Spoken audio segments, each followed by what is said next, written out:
तेरा कलाम रहेगा कायम पहाड़ जब ना रहे खुदाया। तेरे मुंह की एक बात भी टलेगी ना चाहे कुछ भी हो।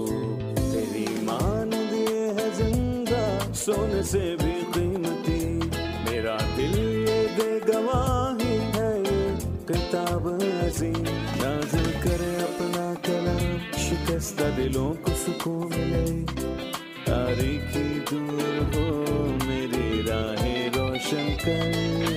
दिल अपना कलाम कसरत से ए खुदा बदल दे रिहाई दे कसरत से फल मिलाओ। कलाम रहेगा कायम पहाड़ जब ना रहे खुदाया। तेरे मुंह की एक बात भी टलेगी ना चाहे कुछ भी हो। अजीज नाजरीन, मैं अयाद ज़रीफ आप सब देखने वालों को हमारे रोज़ के बाइबली मुतालिया प्रोग्राम की इस नई किस्त में खुशामदीद कहता हूँ। इस प्रोग्राम में हम बाइबल मुकद्दस की तमाम किताबों यानी पैदाइश से मुकाशवा तक मुतालिया पेश कर रहे हैं। हम इस्तिस्ना की किताब का मुतालिया कर रहे हैं और आज हम इसके 31वें बाब और फिर 32वें बाब का मुतालिया करेंगे। हम 31वें बाब की 19वीं आयत से शुरू करके 32वें बाब पर जाएंगे और मैं आपको बताना चाहता हूं कि आज की किस्त का मौजू मूसा का आखिरी गीत है और हम जानेंगे कि इस गीत के पस मंज़र में क्या हालात थे। मज़ीद आज की किस्त में हम ये भी सीखेंगे कि इसका मौजू और इसकी बातें क्या हैं। लिहाजा मैं चाहूँगा कि आप बाइबल मुकद्दस खोलिए और कलाम से मुस्तफ़ीद होएं। और अगर आपका कोई सवाल हो तो हमें ज़रूर लिख भेजिए। खुदाउन के फजल से हम इसका जवाब आपको ज़रूर देंगे। लेकिन प्रोग्राम के बाकायदा आगाज़ से पहले मैं खुदा के खादिम डॉक्टर एहसान को खुशामदीद कहूँगा। बहुत शुक्रिया भाई। साथ ही हमारे दीगर मेहमानों को भी खुशामदीद।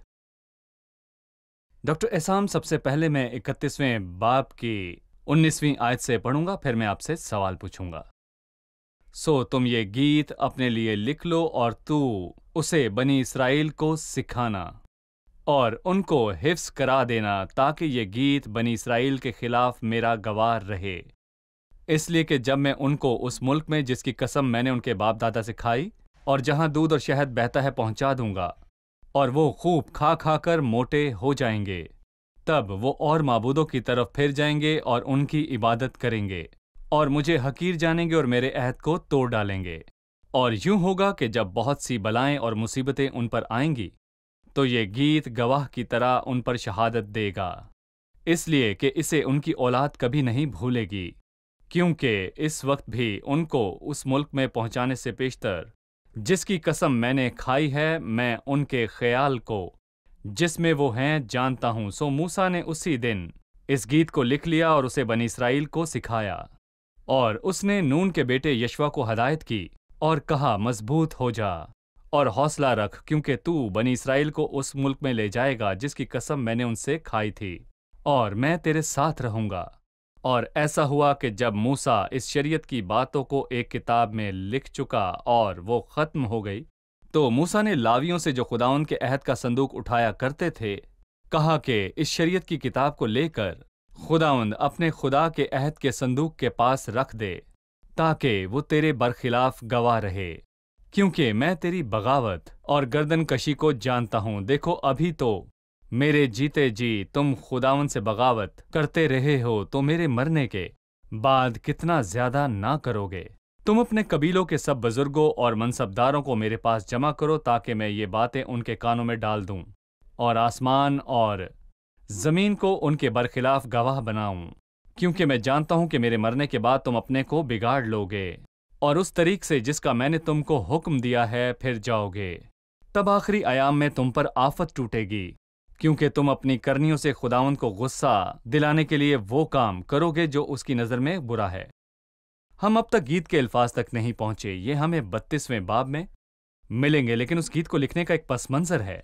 खुदावंद कह रहा है, मैं जानता हूं कि ये लोग मुस्तकबिल में क्या करेंगे। वो इस गीत को क्यों लिखता है, आप हमें इसके बारे में बताइए। वो इस गीत को, जैसा कि खुदावंद ने कहा कि वो एक गवाह के तौर पर लिखता है। ये गीत लोगों के साथ मुख्तलिफ जगहों पे खुदा की वफादारी की तारीख के बारे में बताता है। वो खुदा की वफादारी और उसकी अजमत का बयान करना शुरू करता है, और ये बात कि लोगों ने बगावत करके खुद के साथ क्या किया, सो ये गीत गवाह होगा जब भी वो पूछेंगे उनके साथ क्या हुआ या खुदा उनके साथ इस तरह पेश क्यों आया। वो देखते और महसूस करते हैं कि ये खुदा के साथ उनके मामलात का हिस्सा है, और ये तराना बताता है कि वो क्या कहता है। सही। अगर हम 24वीं आयत पर गौर करें, और ऐसा हुआ कि जब मूसा इस शरीयत की बातों को एक किताब में लिख चुका और वो खत्म हो गई, क्या ये किताब फक्त इस्तिस्ना ही की किताब है या फिर मूसा की लिखी गई किताबों में से 5वीं किताब है? ये मूसा की 5 किताबों की बात है। सो मूसा 5 किताबों का लिखने जी वाला बिल्कुल, है, मूसा और लिखने मूसा वाला ने है। इस लिखाई को मुकम्मल किया। बिल्कुल, ये अंदरूनी सबूत है कि मूसा इन 5 किताबों का लिखने वाला जी है। सही। ठीक है, शुक्रिया। ये वाज़ेह है कि ये इसके लिए जरूरी था कि इन लफ्जों को पत्थर पर नक्श कर दे, उनको पढ़ा जाए, इसीलिए ये बहुत अहम था कि वो एक जी। ऐसी पाक जगह रखे जाएं जहां कोई दाखिल ना हो। उन्हें अहद के संदूक के आगे रखा जाए, जैसा कि उसने वाज़ेह तौर पर कहा है। ठीक है, मैं इस अब्दी गीत की चंद आयात पढ़ना चाहूंगा, क्योंकि इस गीत के अल्फाज अब्दी और अजीम है, और लिखा है 32वें बाब की पहली आयत से मैं पढ़ूंगा। कान लगाओ ए आसमान और मैं बोलूंगा, और जमीन मेरे मुंह की बातें सुने। मेरी तालीम मी की तरह बरसेगी, मेरी तकदीर शबनम की मानिंद टपकेगी, जैसे नरम घास पर फुहार पड़ती है और सब्जी पर झड़ियां। क्योंकि मैं खुदाउन के नाम का इश्तिहार दूंगा, तुम हमारे खुदा की ताजीम करो। वो वही चट्टान है और उसकी सनत कामिल है, क्योंकि उसकी सब राहें इंसाफ की राहें हैं। वो वफादार खुदा और बदी से मुबर्रा है, वो मुनसिफ और बरहक है। ये लोग उसके साथ बुरी तरह से पेश आए, ये उसके फर्जंद नहीं, ये उनका ऐब है। ये सब कजरो और टेढ़ी नस्ल है। क्या तुम ए बेवकूफ और कम अकल लोगो इस तरह खुदावन को बदल दोगे? क्या वो तुम्हारा बाप नहीं जिसने तुमको खरीदा है? उसी ने तुमको बनाया और कयाम बख्शा। कदीम अयाम को याद करो, नस्ल दर नस्ल के बरसों पर गौर करो। अपने बाप से पूछो, वो तुमको बताएगा। बुजुर्गों से सवाल करो, वो तुमसे बयान करेंगे। जब हक ताला ने कौमों को मिरास बांटी और बनी आदम को जुदा जुदा किया, तो उसने कौमों की सरहदें बनी इसराइल के शुमार के मुताबिक ठहराई, क्योंकि खुदाउन का हिस्सा उसी के लोग हैं। याकूब उसकी मिरास का कुर्रा है, और वो खुदाउन को वीराने और सूने हौलनाक बियाबान में मिला। खुदाउन उसके चौगिर्द रहा, उसने उसकी खबर ली और उसे अपनी आंखों की पुतली की तरह रखा। जैसे उकाब अपने घोंसले को हिला हिला कर अपने बच्चों पर मुंडलाता है, वैसे ही उसने अपने बाजों को फैलाया और उनको लेकर अपने परों पर उठा लिया। फक्त खुदावंद ही ने उनकी राहबरी की, और उसके साथ कोई अजनबी माबूद ना था। उसने उसे जमीन की ऊंची ऊंची जगहों पर सवार कराया, और उसने खेत की पैदावार कराई। उसने उसे चट्टान में से शहद और संखारा में से तेल चुसाया, और गायों का मक्खन और भेड़ बकरियों का दूध और बर्रों की चर्बी और बनी इसराइल के मेंढे और बकरे और खालिस गेहूं का आटा भी, और तू अंगूर के खालिस रस की मैं पिया करता था। डॉक्टर एसाम, हम यहाँ पर एक वक्फा लेंगे और वक्फे के बाद मेहमानों के सवालात के साथ वापस आएंगे।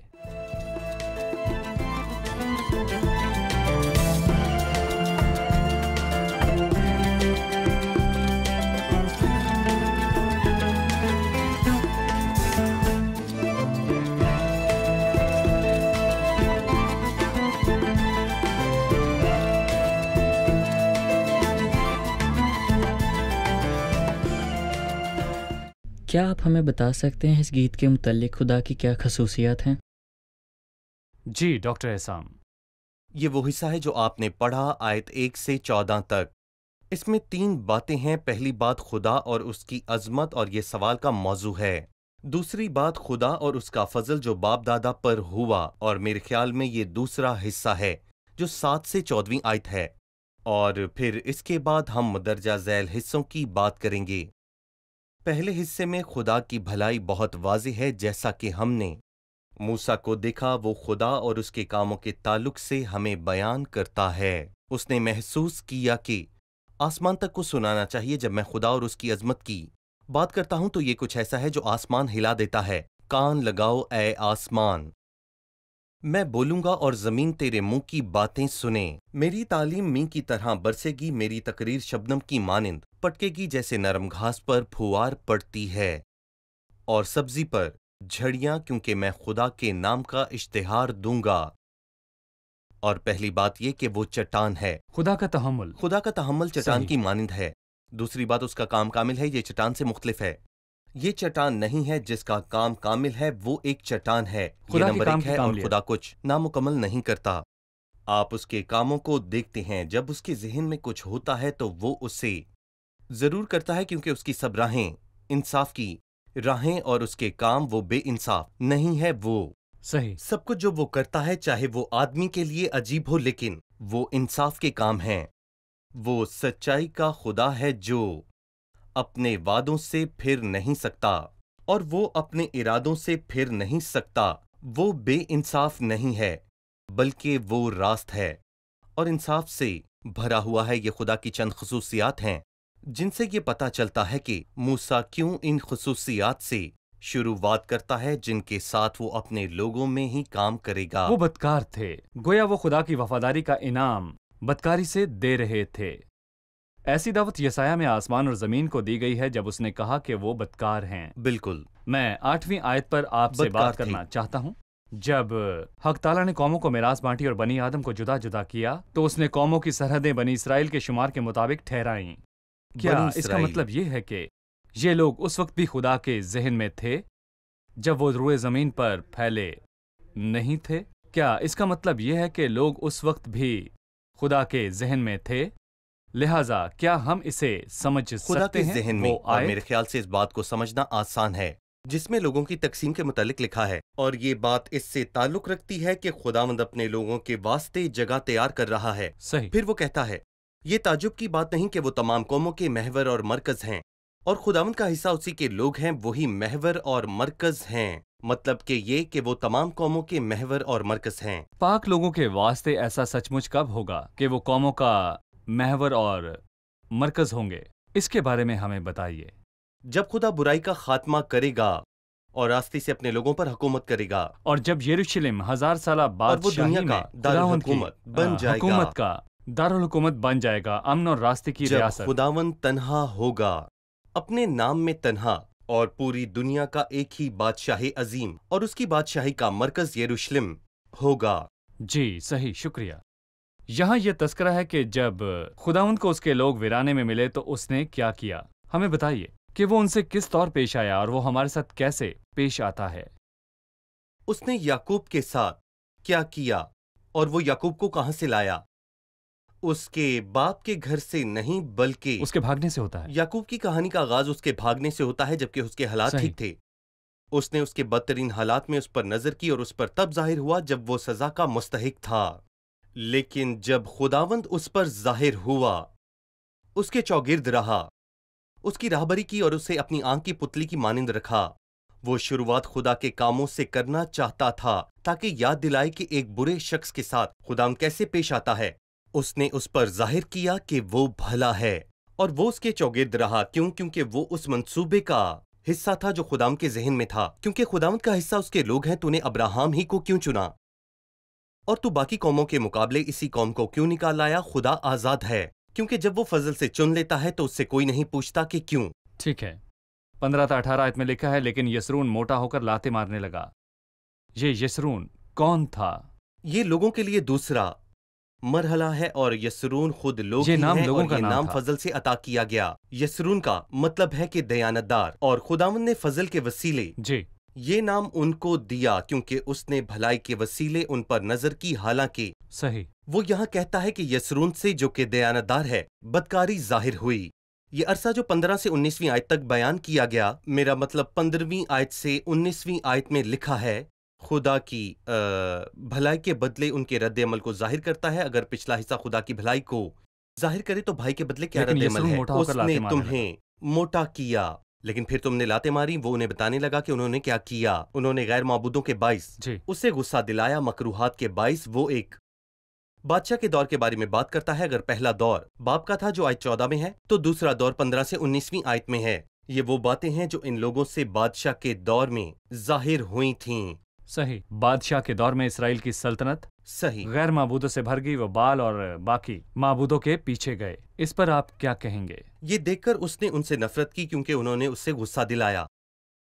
नतीजा ये हुआ कि खुदावन ने यह देखकर उनसे नफरत की, क्योंकि उसके बेटों और बेटियों ने उसे गुस्सा दिलाया। तब उसने कहा कि मैं अपना मुंह उनसे छुपा लूंगा और देखूंगा कि उनका अंजाम कैसा होगा। आयत नंबर 20 मेरे ख्याल में यह असीरी और मसीह के आने के दरमियान का अरसा है, जिसमें मसीह ने अपना चेहरा छुपा लिया। जैसा कि हमने पहले जिक्र किया, उसने असीरी के दिनों बल्कि यहाँ तक गवारा ना किया कि वो उसके नाम से कहलाएं। ये आस्तर की किताब में लिखा है। 20वीं आयत में लिखा है कि खुदाम ने अपना चेहरा उनसे असीरी के दौरान और बाद में भी छुपाए रखा। जी, मेरा यहाँ एक सवाल है, क्या हम आज के दौर में उन्हें खुदा के लोग कह सकते हैं? जब वो बाइबल की असीरी से लौट कर आए, उनका एक ग्रोह लौटा, लेकिन यह मुकम्मल लौटना नहीं था। यहाँ तक कि बिल्कुल वो भी जो सही। लौट कर आए, मसीह के आने पर उसके इनकारी हुए। वो सही। बिखरे हुए थे। बिल्कुल।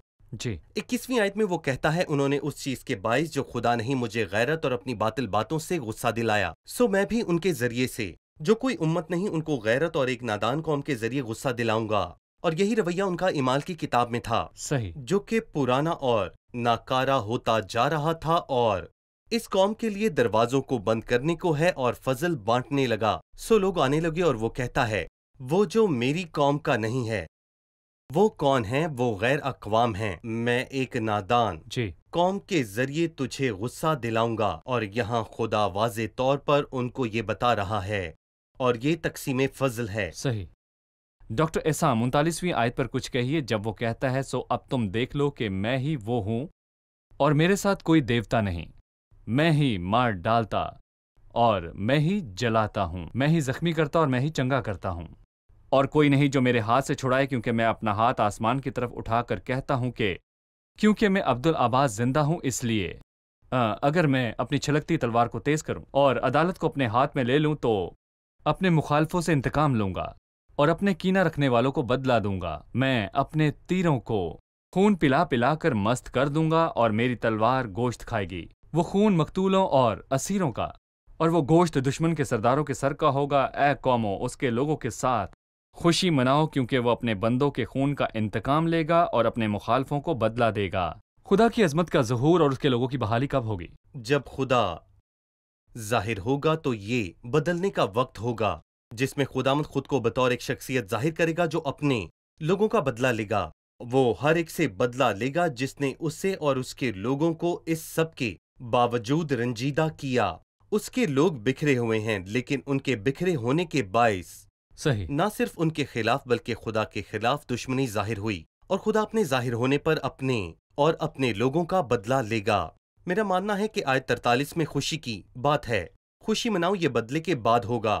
खुदा लोगों को गैर कौमों से इकट्ठा करेगा। वो जो ईमान लाए उन्हें अपने लोगों में शामिल करेगा। ए कौमों, उनके लोगों के साथ खुशी मनाओ, क्योंकि वो अपने बंदों के खून का इंतकाम लेगा और अपने मुखालफों को बदला देगा और अपने मुल्क और अपने लोगों के लिए कफारा देगा। हम एक छोटा सा वक्फा लेंगे और फिर दोबारा हाजिर होंगे।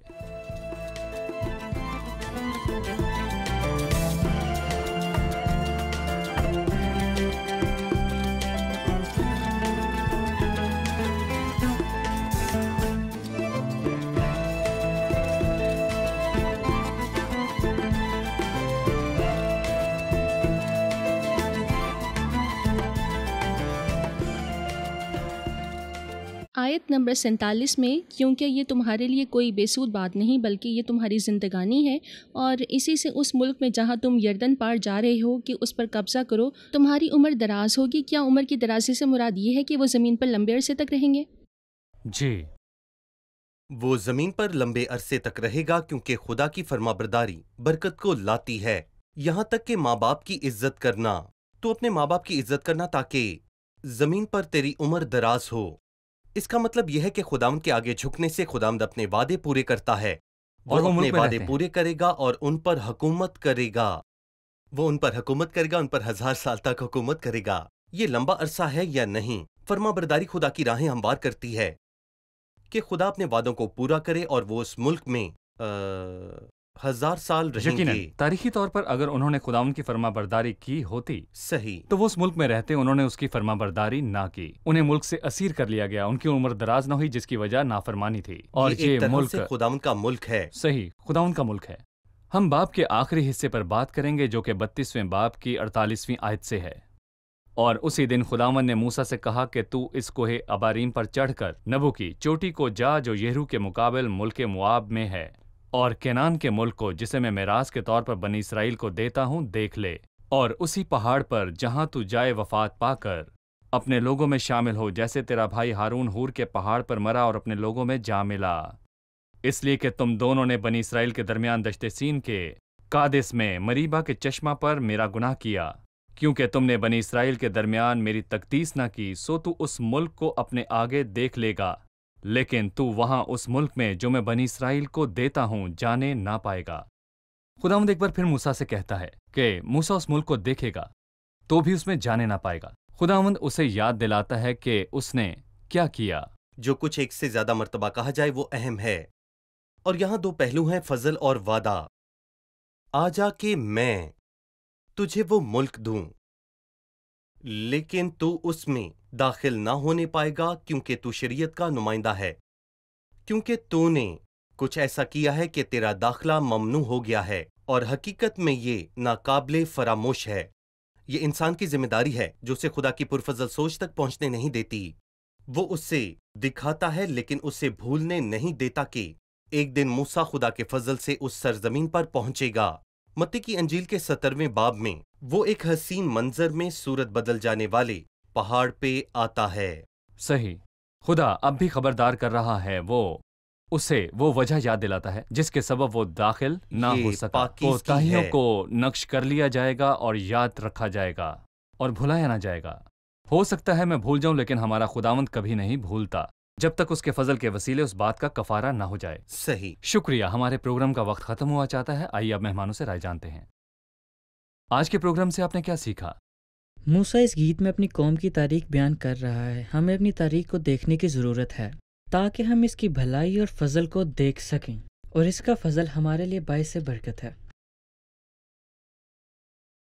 मुझे ये अच्छा लगा कि खुदा अपने इल्म साबिक से ये जानता था कि लोग भटक जाएंगे और गैर माबूदों की परस्तिश करने लगेंगे, लेकिन वो तब भी कहता है कि वो उनका खुदा है जो वादों का सच्चा है। मुझे ये अच्छा लगा कि खुदा अपने इल्म साबिक से ये जानता था कि लोग भटक जाएंगे और गैर मबूदों की परस्तिश करने लगेंगे, लेकिन वो तब भी ये कहता है कि वो उनका खुदा है और वो सच्चाई और इंसाफ का खुदा है, वो रास्त और भला है। शुक्रिया, खुदा आपको बरकत दे। डॉक्टर एहसान आपका भी शुक्रिया। खुदा आपको बरकत दे। अजीज नाजरीन, मैं इस पैगाम के साथ आपको छोड़े जाता हूँ जो मुझे और आपको हौसला देने के लिए है। वो ये गीत है जो मूसा ने खुदा के लिए गाया। उम्मीद है आप इस गीत को अपनाएंगे और मैं भी अपनाऊंगा। खुदा हमसे कैसी शफकत, फजल और रहम से पेश आता है। ये गीत जो 32वें बाब की 10वीं आयत में है, वो कहता है, वो खुदावंद को वीराने और सूने हौलनाक बियाबान में मिला।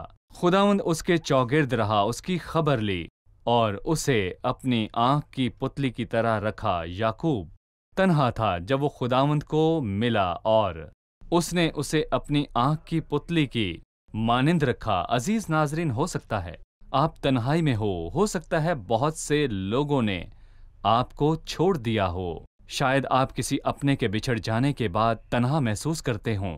मैं ये अल्फाज आपके लिए कहता हूँ, वो खुदावंद को वीराने और सूने हौलनाक बियाबान में मिला। खुदावंद उसके चौगिर्द रहा, उसने उसकी खबर ली और उसे अपनी आंख की पुतली की तरह रखा। जैसे उकाब अपने घोंसले को हिला हिलाकर अपने बच्चों पर मंडलाता है, वैसे ही उसने अपने बाजुओं को फैलाया और उनको लेकर अपने परों पर उठा लिया। ये खुदावंद ने अपने लोगों के साथ किया। वो उकाब की मानिंद उन्हें अपने परों पर उठाए हुए फिरा। उसने उन्हें उड़ाना सिखाया और उन्हें उठाए रहा। अजीज नाजरीन, जब भी आप खुद को कमजोर पाएं और लगे कि आप भाग या चल नहीं सकते, आप बढ़ नहीं रहे, तो खुदावंद उकाब की मानिंद आपको अपने परों पर उठा सकता है। वो आपकी तरबियत करके आपको उड़ाना सिखाता है। आपकी जिंदगी में दर्द आ सकता है, सख्त हालात आ सकते हैं, जिन्हें खुदावंद इस्तेमाल करके आपके परों को मजबूती बख्शेगा ताकि आप उड़ना सीखें। अपने परों पर उठाए रहा। ये खुदावंद है जो अपने लोगों के लिए था, तो फिर हमारा क्या जो उसके प्यारे, उसकी कलीसिया और उसके बदन के आज़ा हैं, क्योंकि कोई भी अपने बदन से अदावत नहीं रखता। हौसला रखें, खुदावंद पर भरोसा करें। अगले प्रोग्राम में फिर मुलाकात होगी। खुदा आप सबको बरकत दे।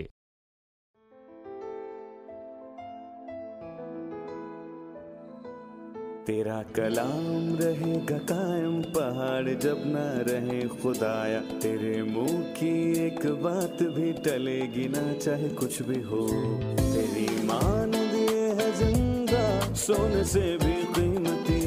मेरा दिल ये दे गवाही है ये किताब अज़ीम।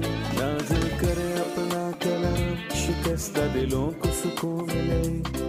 तारीकी दूर हो मेरी राहें रोशन कर।